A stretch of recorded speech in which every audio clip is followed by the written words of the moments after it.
يا أرض مكة خافقي ناداك يشتاق تربتك وطيب هواك. يا أرض مكة خافقي ناداك يشتاق تربتك وطيب هواك.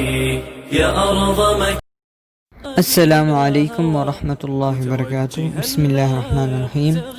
یہ بئر ذی طویٰ ہے اور بئر طویٰ بھی کہہ دیتے ہیں، اور یہ مکہ المکرمہ کی غرب والی سائڈ پر واقع ہے. مسجد الحرام کی شمال والی سائڈ پر واقع ہے، اور یہ تاریخی کنواں ہے.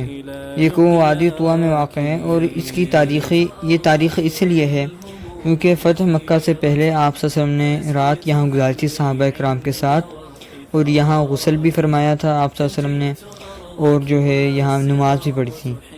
تو اسی لیے اس وجہ سے مستحب ہے کہ مکہ المکرمہ یعنی کہ مسجد الحرام کی طرف یہاں سے داخل ہوئیں اور یہاں اس کنویں کے پانی سے ہم غسل کریں. تو لیکن ابھی بھی اس میں پانی موجود ہے، لیکن یہاں ابھی یہ بند ہے تو یہاں داخل نہیں ہو سکتے. اور یہ کنواں یہ جو بئر ہے، یہ بئر ذی طویٰ، یہ بئر جو ہے یہ کنواں عبد الشمس بن عبد مناف نے کھودا تھا، اور عبد الشمس بن عبد مناف جو ہے وہ ہاشم بن عبد مناف کے بھائی ہیں، اور ہاشم بن عبد مناف آپ صلی اللہ علیہ وسلم کے پردادا ہیں. تو انہوں نے یہ جو ہے بئر کھودا تھا، اور پورے زمین میں، پورے مکہ المکرمہ میں نہیں بلکہ پوری دنیا میں بئر زمزم کے بعد یعنی کہ زمزم کے کنووں کے بعد سب سے مقدس کنواں یہ ہے بئر ذی طویٰ.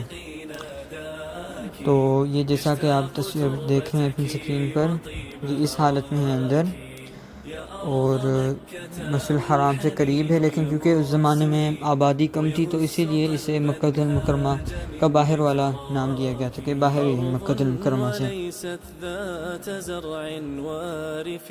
اور جیسا کہ آپ دیکھ رہے ہیں مسجد الحرام ہے، اور یہ توسیع ثالثہ کے سامنے جرول کا روڈ ہے، جرول کا علاقہ، اور ادھر ہی سامنے بئر ذی طویٰ واقع ہے. قد جل من سواك وليست ذات زرع وارف لكن